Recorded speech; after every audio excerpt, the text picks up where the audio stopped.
Hola, bueno, nosotros vamos a hablarles de la Revolución Mexicana. Mi equipo está compuesto por Mia Franco, Serena Rubio, Memo Orozco y Juan Flores y yo, El Flores. Bueno, nosotros nos basamos en el libro de Gloria Cantú, la tercera edición de Historia de México.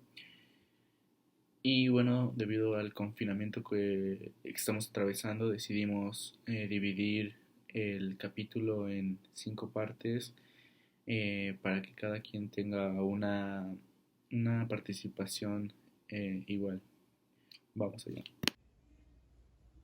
La Revolución Mexicana, iniciada en busca de un cambio político por Madero y continuada por quienes le imprimieron el rumbo hacia su más amplia transformación, es una de las etapas más trascendentales de México, pues aparte de las modificaciones inmediatas que produjo, marcó el inicio de la evolución del país en el siglo XX. Los gobiernos emanados del movimiento revolucionario sentaron las bases del sistema político que dominarían durante el resto del siglo, con base en una Carta Magna cuyo propósito fue responder a las demandas de los grupos que atendieron el llamado del Plan de San Luis Potosí. El movimiento revolucionario de 1910 tuvo su origen en problemas que fueron gestándose a lo largo del Porfiriato. A continuación, les resumiré algunas de las causas sociopolíticas y socioeconómicas de la revolución. Una de ellas fue la prolongada permanencia de Porfirio Díaz. Otra de ellas fue el incumplimiento de Díaz a la promesa de no volver a postularse a la presidencia. También otra fue la influencia de los principales movimientos magonistas, inconformidad de la clase media con la oligarquía financiera. Otro fue el descontento del sector obrero mexicano por los malos tratos y salarios. También fue el descontento de los campesinos que habían sido despojados de sus tierras y las condiciones infrahumanas de trabajo que tenían en las minas y en las fábricas. Ya habiendo dicho las causas principales de la revolución, ahora hablaremos del movimiento campesino en el estado de Morelos. El estado de Morelos había sido escenario de efervescencia sociopolítica en la década de 1900 y en 1910, debido a la índole de sus recursos naturales. En la religión se incrementaron los latifundios asociados a esta actividad. Por tales razones, el gobierno permitía la explotación y el despojo de tierras a manos de los hacendados. Esta situación se agravó en 1908 al tomar posesión del gobierno estatal Pablo Escandón, con lo que aumentó el descontento de los campesinos. En el siglo XVIII, las autoridades virreinales establecieron colonias militares con el propósito de que lucharan contra apaches.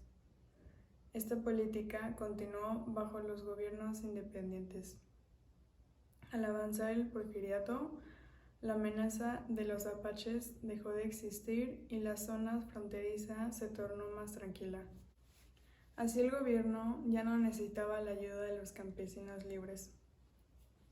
Los campesinos recibieron ayuda de los terratenientes que, como Luis Terrazas y José María Maytorena, estaban en descontentos con el gobierno porque los había desplazado como jefes políticos.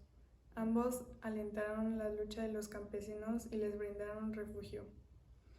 En estos sucesos también es importante mencionar a los integrantes de la clase media empresarial que fue desarrollada con la transformación económica, viéndose amenazados ante la perspectiva de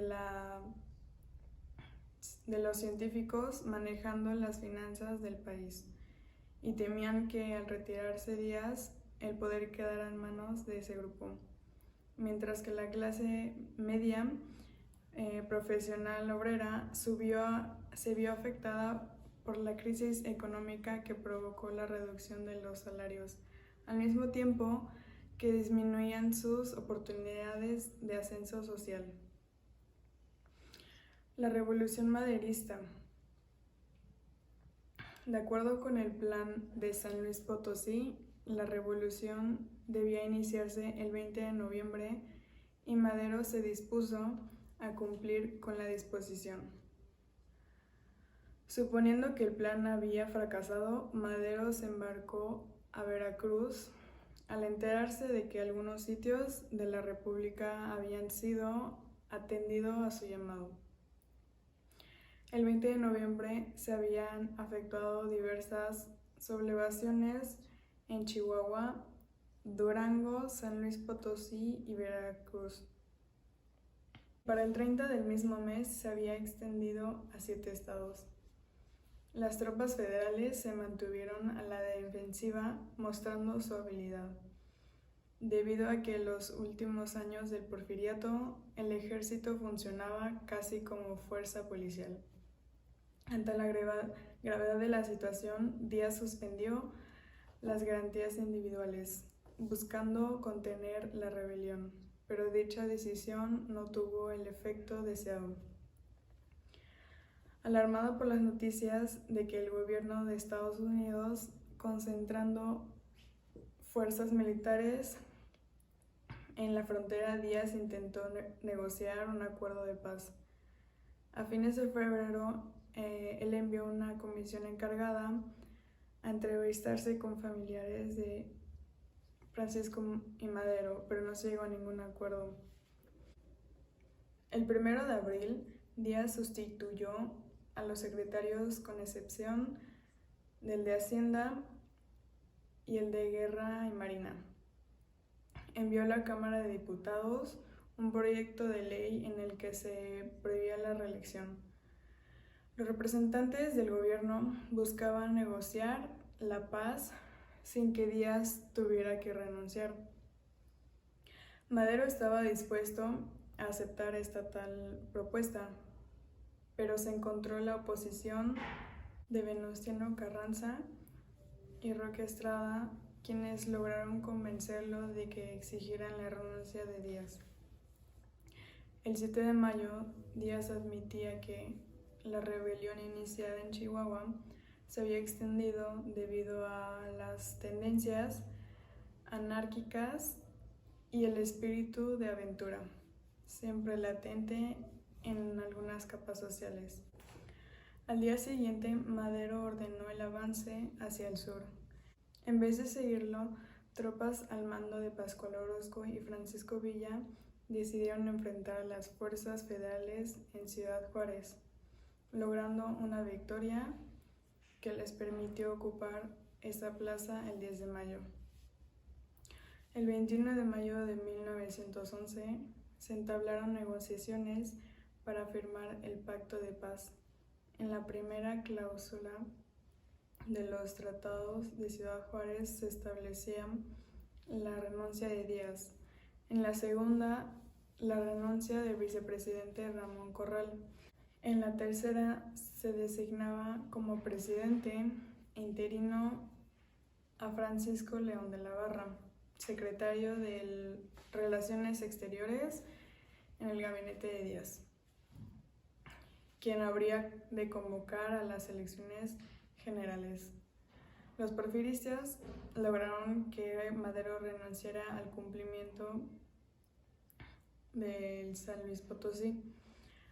Asimismo, se acordó conservar al ejército federal mientras estaba licenciar a las tropas revolucionarias. En conclusión, el gobierno que sustituiría a Díaz al triunfo de la revolución sería mixto, con integrantes porfiristas y antirreeleccionistas. León de la Barra ocupó la presidencia el 25 de mayo de 1911 y el 31 del mismo mes Díaz partía hacia Europa. Durante el gobierno de León de la Barra surgieron numerosos conflictos debido a la imposibilidad de conciliación entre revolucionarios y porfiristas y la división de grupos revolucionarios. Por otra parte, el ejército federal, integrado por porfiristas, tuvo enfrentamientos con revolucionarios, aunque el mayor problema se presentó con Zapata, quien se negaba a licenciar sus tropas mientras no se cumplieran lo ofrecido por Madero en el plan de San Luis Potosí, en relación con la reinstitución de las tierras. Ambos estaban dispuestos a negociar el licenciamiento de las tropas en medio de una situación difícil para Madero, presionado por León de la Barra y por los hacendados. Por otro lado, el compromiso del jefe de la revolución con los campesinos morelenses le impedía hacerles sentir, sin haberse cumplido el ofrecimiento que los atrajo hacia su rebelión. El presidente interino conocía la disyuntiva en que se encontraba Madero y la aprovechó para ponerlo en dificultades. El jefe de la revolución se entrevistó con Zapata en Cuautla. Le prometió que resolvería el problema agrario a cambio de que fueran licenciadas las tropas. León de la Barra aparentó estar de acuerdo, pero Huerta avanzó sobre Cuautla con la intención de acabar con el movimiento zapatista. En medio de aquellos conflictos se empezaron a preparar las elecciones para presidente y vicepresidente. Al celebrarse la Convención Nacional del Partido Constitucional Progresista, Madero fue elegido como candidato a la presidencia y desplazando a Francisco Vázquez Gómez, se escogió para la vicepresidencia a José María Pinos Juárez.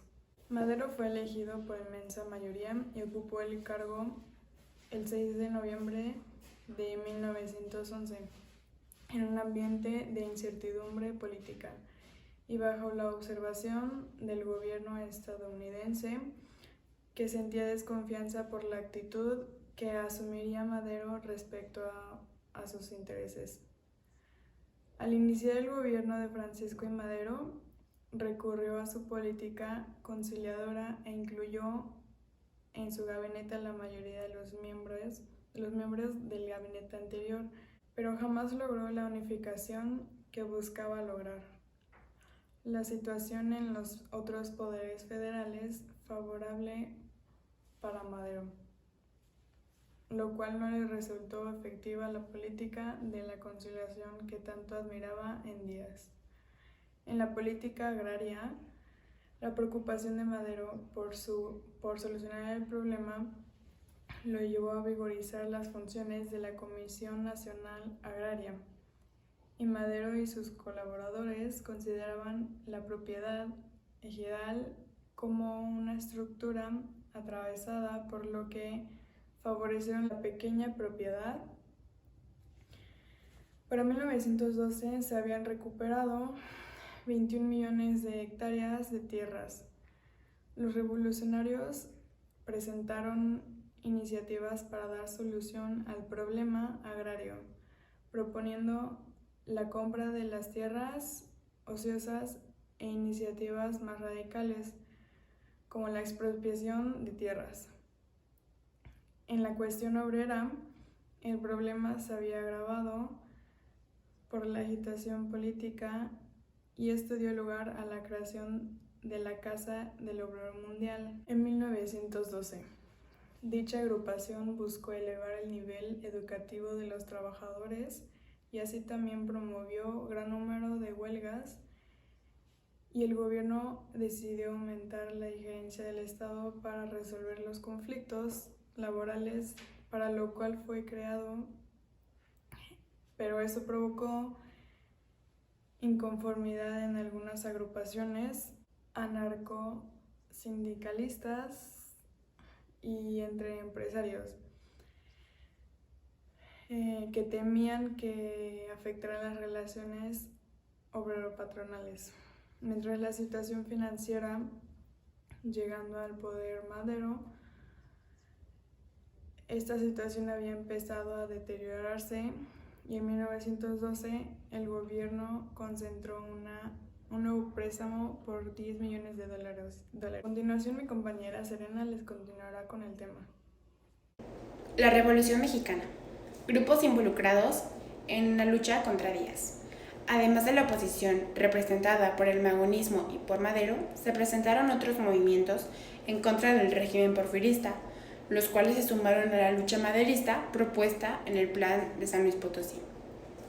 Movimiento campesino en el estado de Morelos. El estado de Morelos había sido escenario de efervescencia sociopolítica en la década de 1900 a 1910, debido a sus recursos naturales, unos de ellos la producción azucarera, debido a la exportación, y esta era de interés para las políticas económicas del régimen, más cuando la plata sufría económicamente porque estaba baja. Por esto, el gobierno permitía la explotación y el despojo de tierras a manos de los hacendados. En 1908, al tomar posesión del gobierno estatal, Pablo Escandón, quien se puso del lado de los hacendados, hizo enojar a los campesinos, ya que estaba con los hacendados. Cuando el plan de San Luis Potosí fue conocido en Morelos, los campesinos se esperanzaron y se unieron a la rebelión. 3 líderes se levantaron, entre estos Gabriel Tepepa, Pablo Torres Burgos y Emiliano Zapata. Zapata nació en 1879 en Enecuilco. Él fue testigo de los problemas de los campesinos, pero no era uno, debido a que económicamente estaba mejor que ellos. Pero los campesinos siempre lo consideraron de los suyos, así que en 1909 fue elegido presidente del consejo que defendía las tierras de Nenecuilco. Estudió los documentos que acreditaban los derechos de su gente a la posesión de las tierras que trabajaban. La Revolución Maderista. De acuerdo con el plan de San Luis Potosí, la revolución debía iniciarse el 20 de noviembre, y Madero se dispuso a cumplir con su disposición. Así que cruzó la frontera desde el lado estadounidense en un punto cercano a Piedras Negras, Coahuila, acompañado de 8 simpatizantes. Ahí debían de encontrarse con un ejército de 300 a 400 efectivos, dirigido por Catarino Benavides, pero ese solo llegó con 10 personas. El 20 de noviembre se habían presentado rebeliones en Coahuila, Durango, San Luis Potosí y Veracruz, y para el 30 de este mismo mes se habían extendido a 7 estados. La mayoría de las rebeliones ocurrieron en Chihuahua, encabezadas por Abraham González, Pascual Orozco y Francisco Villa. Y en 1911, la rebelión ya casi se había extendido por todo el país.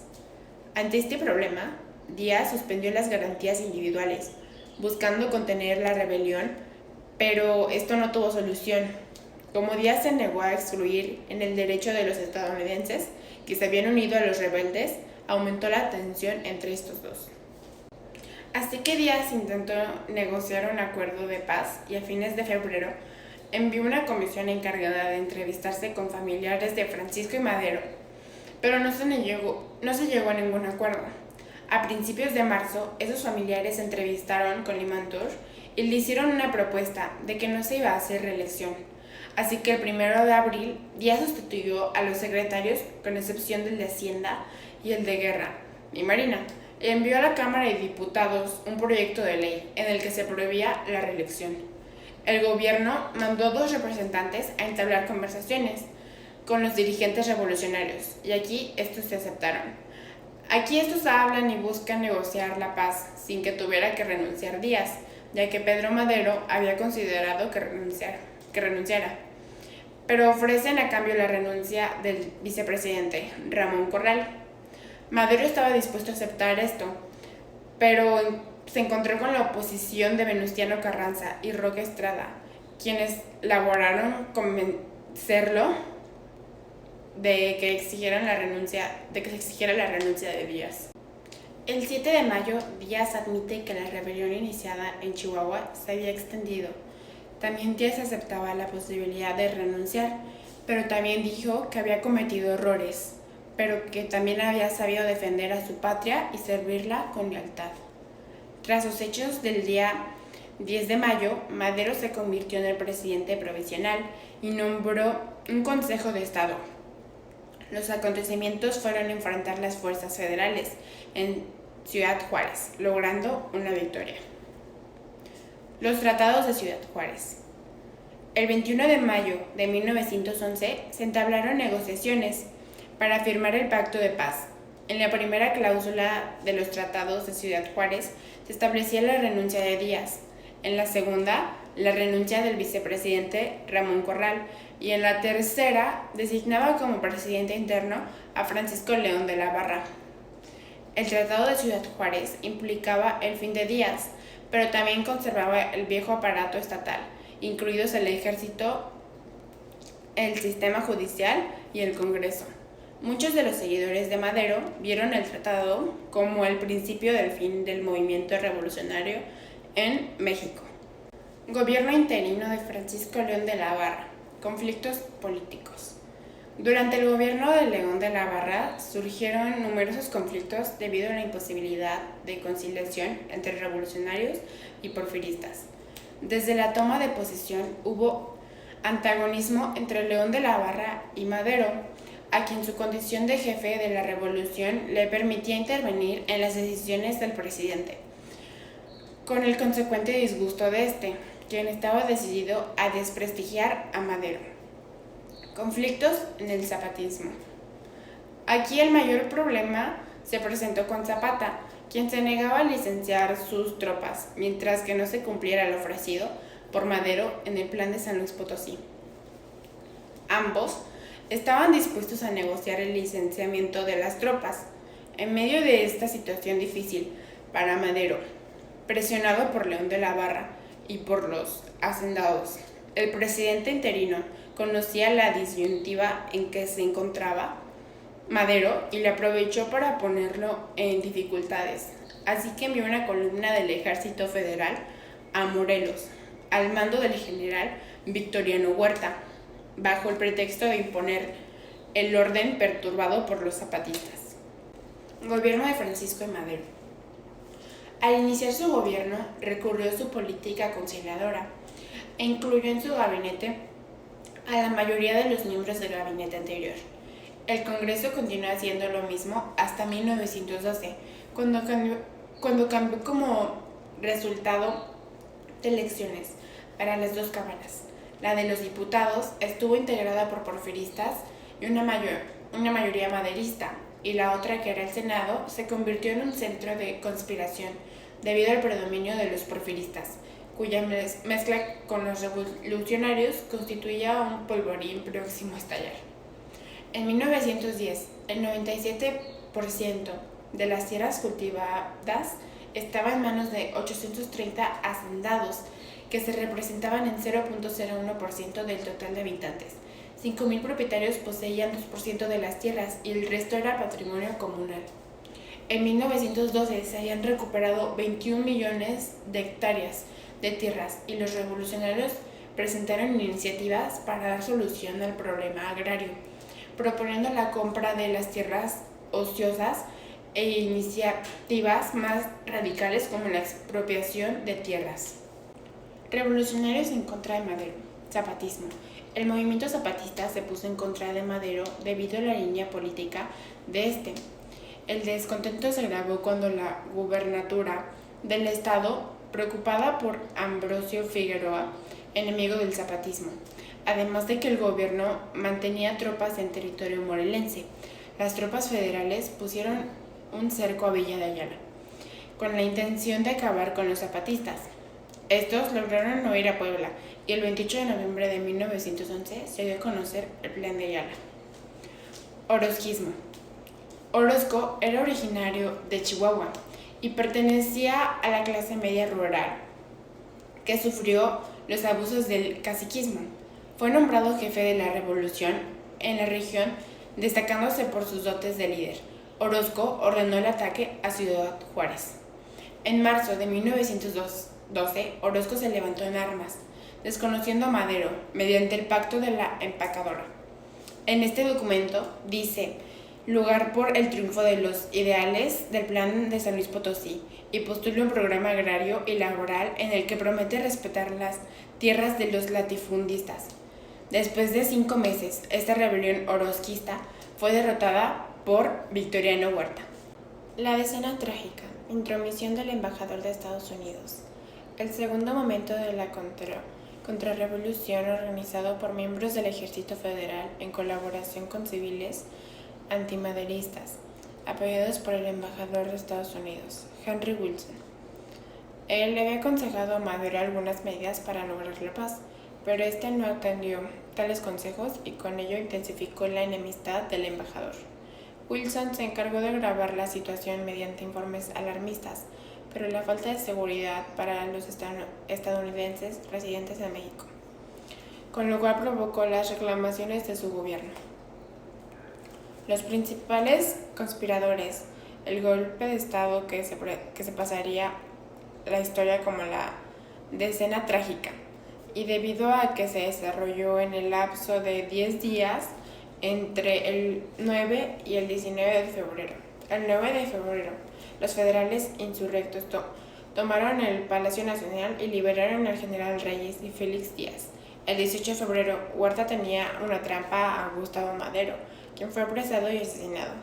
La noche del 22 de febrero, Madero y Pino Suárez fueron trasladados a penitenciaría del Distrito Federal y asesinados al llegar a ese lugar. La dictadura huertista. El gobierno de Huerta fue impuesto por la fuerza militar. Las relaciones de Huerta con el poder legislativo no fueron cordiales, ya que al principio los congresistas se mostraron condescendientes y los opositores al régimen pronto manifestaron su inconformidad. En 1913, Huerta disolvió la Cámara de Diputados y ordenó la aprehensión de 84 de sus integrantes.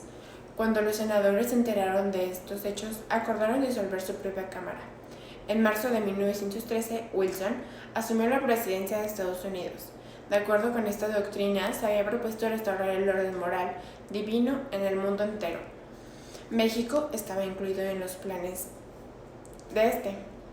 El presidente de Estados Unidos decidió enviar agentes confidenciales para que les informaran sobre la situación en México.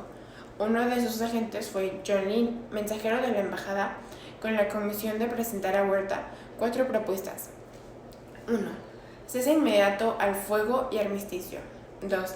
Definitivo, elecciones libres inmediatas. 3. Consentimiento del general Huerta de no postularse en dicha comisión y acuerdo de todos los partidos para atacar los resultados de las elecciones. En junio de 1914, la División del Norte tomó Zacatecas. Carranza no quería que Ángeles ni Villa participaran en la operación porque esa ciudad era la clave en el avance hacia la capital, pero los generales desobedecieron y el primer jefe destruyeron el núcleo mayor del ejército federal. Los revolucionarios establecieron el Pacto de Torreón, en el cual se ratificaba a Villa como comandante de la División del Norte. Se preparan para el Plan de Guadalupe, de modo que ningún jefe del ejército constitucionalista figurara como candidato a la presidencia en las elecciones que debían celebrarse si se lograba el triunfo sobre Huerta y el triunfo de Huerta.